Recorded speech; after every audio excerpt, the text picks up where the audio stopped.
Hello, welcome back to the Hitch to the Stitch podcast, or welcome if you're new here. My name's Zoe and I always forget to introduce myself. So I am an engineer here in Melbourne, Australia, and this is my podcast where I talk about all the crafty things that I get up to making. Recently it's been a lot more knitting. I haven't focused on sewing or ceramics so much, but I think as the weather starts to warm up in Melbourne, I'll probably be looking at the sewing and ceramics a little bit more. I've got two finished objects to share today. One of them's with me and one of them is with my friend already as a gift. So they're quite small objects, and then I'm working on three somewhat, large objects. One in particular that's been taking up a lot of attention. It's in fisherman's rib, which is just, I didn't realize how time consuming fisherman's rib was, but anyway, I'll come to that when I get to that project. The first object I have to show you today is a hipster hat by Petite, and this is my first hipster hat. I did end up blocking this. I've got a little video, a little short up about this, because previously it was maybe a little bit too form-fitting on my head, and I wanted it to be a little bit more higher on the head. I think both look okay. Sort of in retrospect, I didn't mind how it looked before, because once I've blocked it, you can see how floppy it is now, which is fine. I'll put it on, then maybe you can see it's not exactly. Yeah, so now it's got a little bit on top, which is what I was wanting. However, something that I noticed was I really blocked it on the side. And so it's kind of got like, I don't know if you could see from the side, but it's very flat because I laid it down flat, and it's a bit of a funny look. So I think I can sort of get what I was getting before if I just pull it down a little bit more and make the band a bit thicker. But yeah, I'm still happy with it. I think with time that will relax and get less straight and squished. But I think the yarn is just beautiful. It's now warming up, so I'm probably not going to be wearing beanies for a good long while, but the yarn is just insane. I got it from, it was quite expensive too actually. It's a 100% superwash merino from this brand, I think it's Manos del Uruguay, and I think the yarn type is Mala.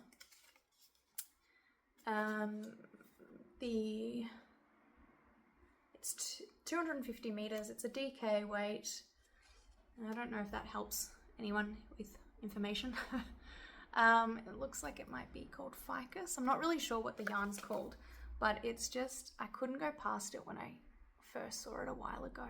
And I just bought the one skein, not knowing really what I'd do with it. And I've got a fair amount left, probably 30 grams or 20 grams, something like that. So I'm not sure what I'll make next out of it, but that is my first make.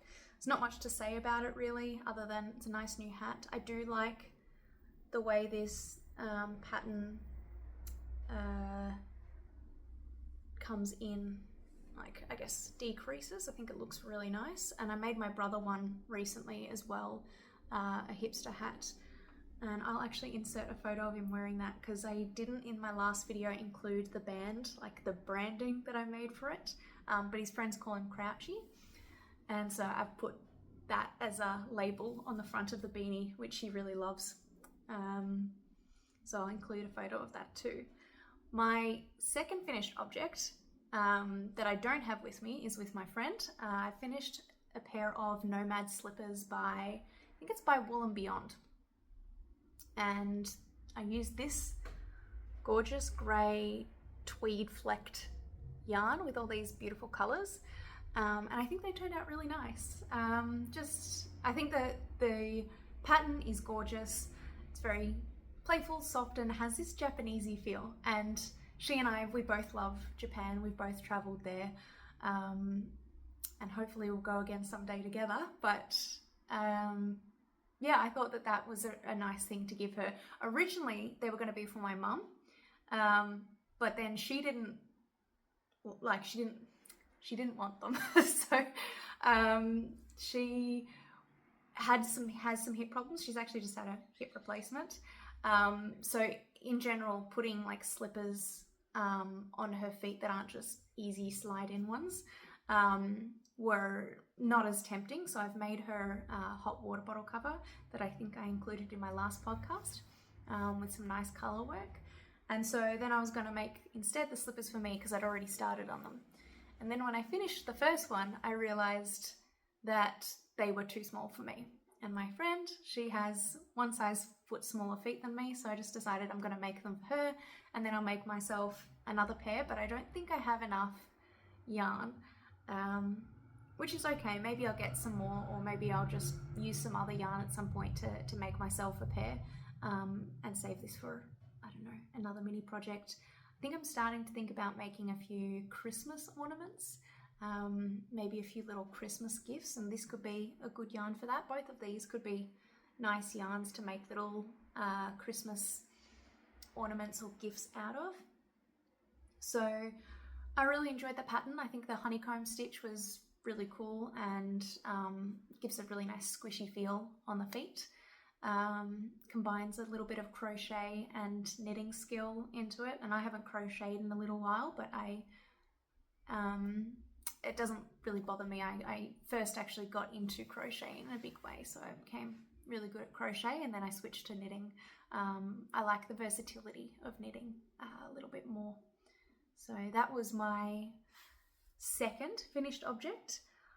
I'll move now on to my knit in fisherman's rib, which is taking up all the time I have, as it's a gift that I'm making for someone again. And someone commented on one of my videos. I made like a short about the things that I was making recently, and she goes, "Oh, that's brave to do a fisherman's rib," and she'd started a beanie in fisherman's rib and then decided I'm just going to make it a headband because it was taking forever, which made me laugh because that has definitely been my experience, that it is quite the effort. I didn't go into it knowing that it was going to be such an effort, but essentially it's constructed out of 2 rows where I actually just made a video. So if you want to look at that, I'm going to make a short and upload a short about how to do fisherman's rib, because I always forget how to do certain stitch things, and this one was new to me, and I don't really like watching 10-minute how-to videos. I just want like a 30-second, a minute, 2-minute quick dive on this is how to do it, show you slowly, show you fast, and it's more of like a refresher than a from scratch, this is how you do this stitch or this thing. Anyway, so I'm going to start a series based on that. You know, if it helps other people, great. Otherwise, it'll certainly help me to go back and go, oh, that's how I do that skill again. So that is something I've just filmed and I'll upload. But anyway, I'm now up to halfway through, or a bit over halfway through this arm, and about maybe hopefully 3/4 through the body, 2/3. And then I've got to do the neckline and then obviously the other sleeve. Now I've said a whole lot of bad things. They're not bad things about fisherman's rib, but I guess it's just you've got to accept that it's going to take a long time, because the 2 rows that it's made out of, it's essentially you use the yarn overs, then you slip a purl, then you knit the next stitch, and what that creates is it's kind of like you have to knit 2 rows to be equivalent to 1.5 or 1.3 rows in terms of how you're growing it. So it feels like almost double the effort and double the work, and it's not even a small yarn that I'm using. I'm using Camarose Snefnook, which is 55% baby alpaca, 35% organic cotton, and 10% fine merino wool. And by the way, I'm loving using this. Not only is the color beautiful, it's like this green mossy, deep forest sort of green. Has a bit of like a tree plus dirt type look, which is actually really nice. Maybe I didn't make that sound too good, but it is 12 to 16 stitch gauge, so it is thick yarn, and it is taking me so long. I would assume it's probably going to be a 100-hour project. I don't know. I'm going to actually I'll time the time it takes me to get through this ball. I've got 10 balls and it's not going to be enough, I don't think. So I will have to get another one, hopefully not two. But I'd love to knit with this again. It's just, I really like it. The effect it's giving is beautiful. And maybe someday I'll make myself a fisherman's rib because it is lovely. It's this squishy, denser feeling, basically 1x1 rib, but it's this denser sort of feel to it. This is the pattern is the Reverso Pullover by Sascha Knits, I think the name is. I think it's a really, really nice mail pattern. It's simple. It's a lot of work, but it's simple, it's beautiful, and I can imagine him wearing it a lot. So it's a very easy style, especially for a guy that's maybe not too adventurous on his knits. And it could be worn to work and casually, and anyway, I think it's a really, really nice pattern and I would highly recommend it. You just got to go into it knowing, okay, this is going to take me a while. Don't have a deadline like I did, because you'll blow right past it. Yeah, but the effect is really, really nice. Now that I'm at this point, there was something strange about the sleeves. So once you start the sleeves, it tells you to turn the work inside out, and then instead of doing the same stitch pattern, basically reversing the stitch patterns, then you're going to yarn over with the knit or something like that. I don't know, I can't remember because I didn't do it. I just decided, no, I'm just going to knit it like normal. I don't understand why the pattern wants you to reverse this, and for the effort to change the stitch style that I've now been accustomed to versus the benefit, I didn't see a benefit to doing what they were asking me to do, and I thought I'll just continue as is. Yeah, so I just didn't listen to that part, but otherwise I have followed the pattern. I'm making size extra small because my gauge is a bit off, it's a bit larger. Can't remember by how many stitches, but maybe 1 stitch or something like that. So I'm making the extra small to go for a small fit. There is some decreased shaping along the length of the arms, which I think will be good. And it's knit on, I think it's 4mm needles. There was something else I was going to say about this sleeve. Ah, yes, that's it. For the decreases, because I didn't do it inside out the way that the pattern suggested, it has a RDL or RDDL, so it's right leaning double decrease or something like that. I think that's what it is. And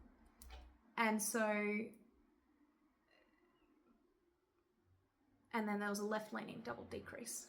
Sorry, my brain just went for a second. So instead of doing it the way that it's written in the pattern, I just have to do my purls first instead of my knits first. So you slip. So I'll start with a purl and I'll slip the purl, then put on a cable needle 1 stitch, and then slip the next purl. So essentially you're changing the pattern so that instead of purl, knit, you're going to have purl, purl, knit, knit, and then you decrease. And there, I'm just reversing the order that you do that in because I haven't turned it inside out. Yeah, that's the only note I have on that.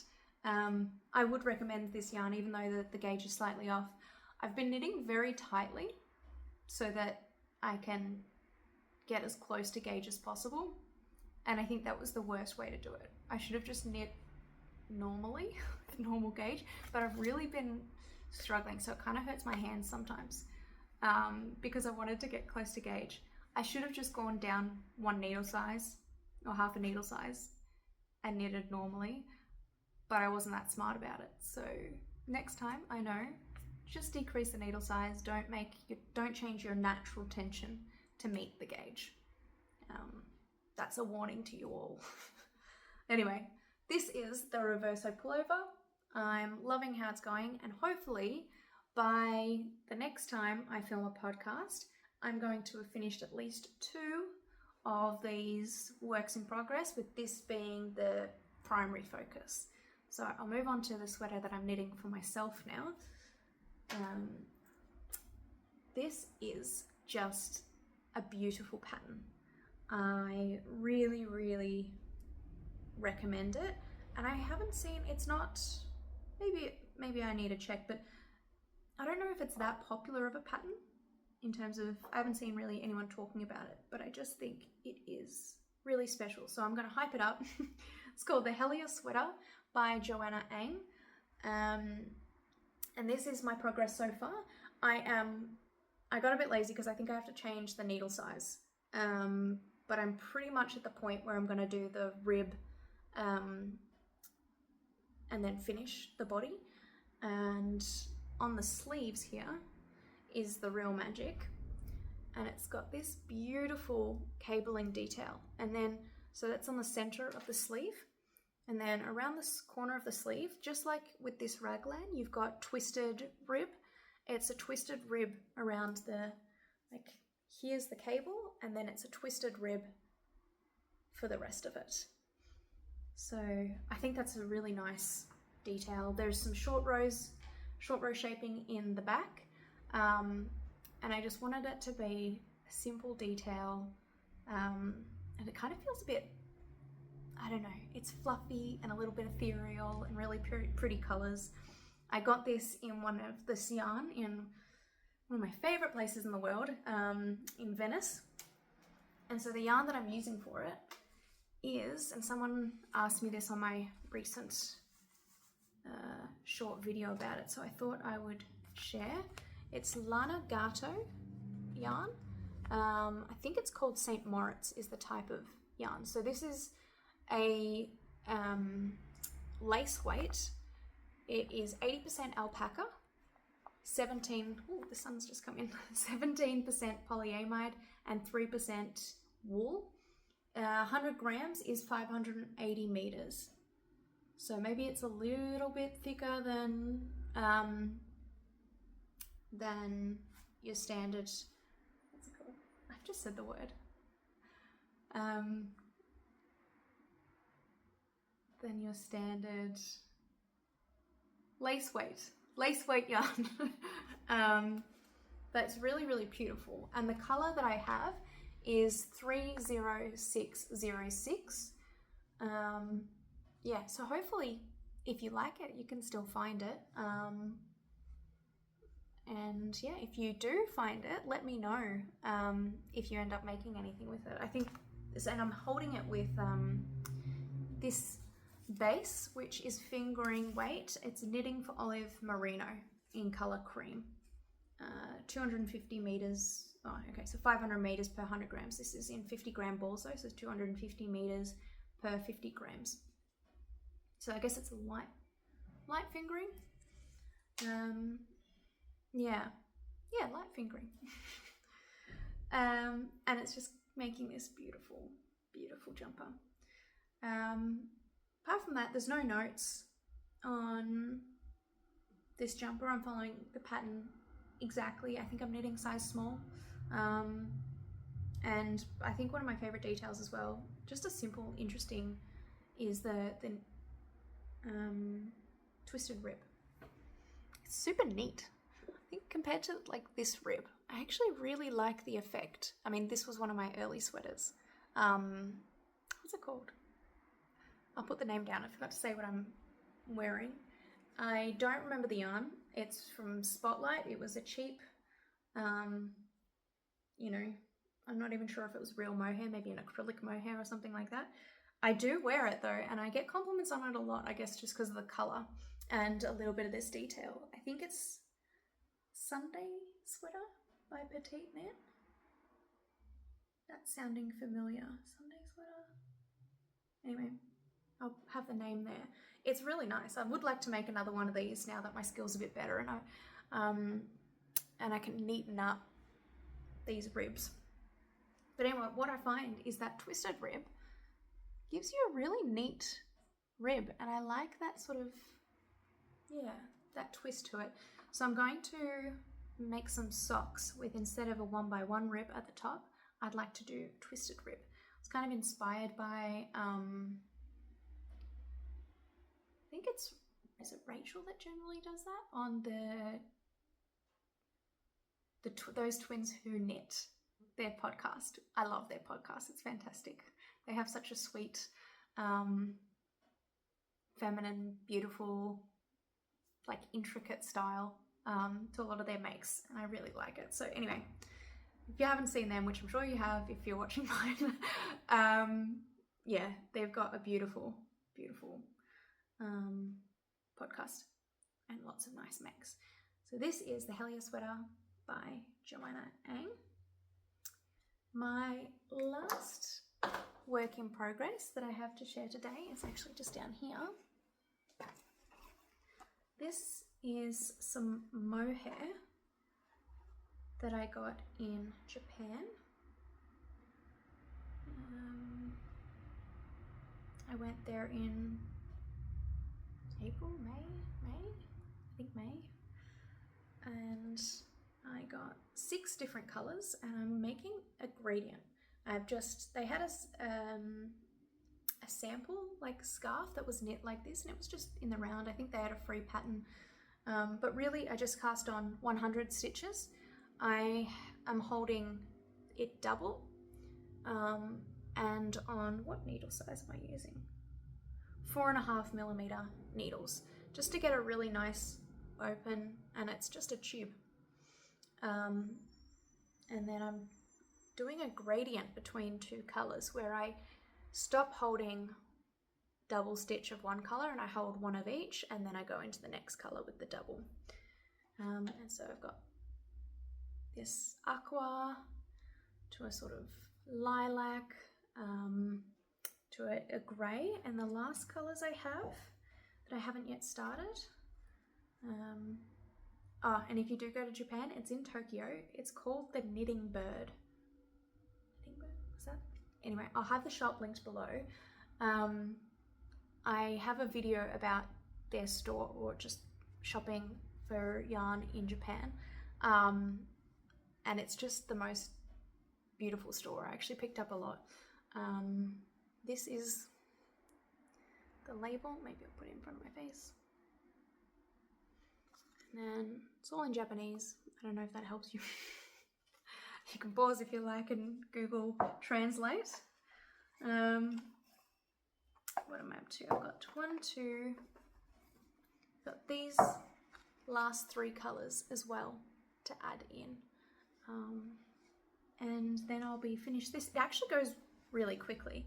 And these are only 20 grams per ball. So what I'm actually doing is, I have a little bit of mohair in my eye.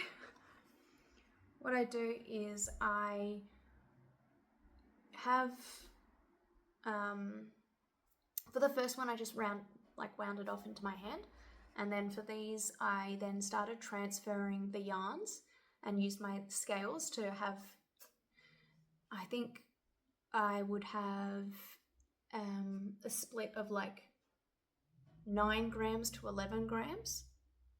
No, I don't know, like 10, oh, I guess 10 each, yeah. I'm starting to try and just split it in half. I've kept a little bit more on one, only because I actually want to keep a little bit of this. It just feels like heaven. I can't describe this mohair. It is so luxurious and soft and airy and angelic. I love it. If I go, well, I'll go back. I'll get a sweater quantity, I think, of this yarn. Oh, okay, I just thought of an idea for something that I want to make. Yeah, maybe I'll share on the screen my inspiration in a second, but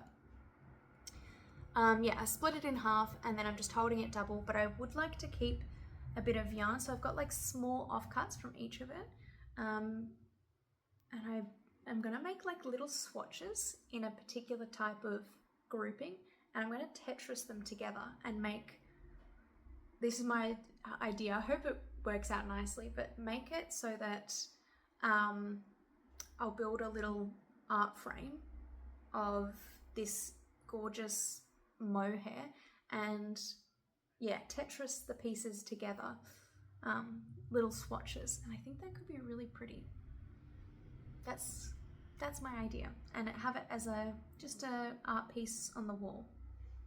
Yeah, so that is how this one's going. It doesn't actually take that long. It's been super quick, but I've had a lot of focus on my 2 other whips recently and some of the finished ones that I've done. And I also recently got these needle toppers. How cute is that? There's another really cool one. Actually, they're just there. I'll pack this up.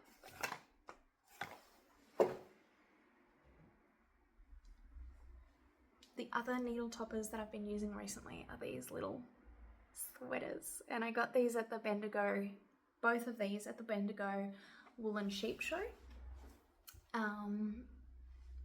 Yeah, anyway, so I think I have a video about it, so I've got a bit more detail there, but they're just so cute and I really like using them. And as I was unpacking one of these yarns, I found another needle topper that I thought I'd lost, so that's also handy. This is just the regular tulip Japan ones that seem everywhere.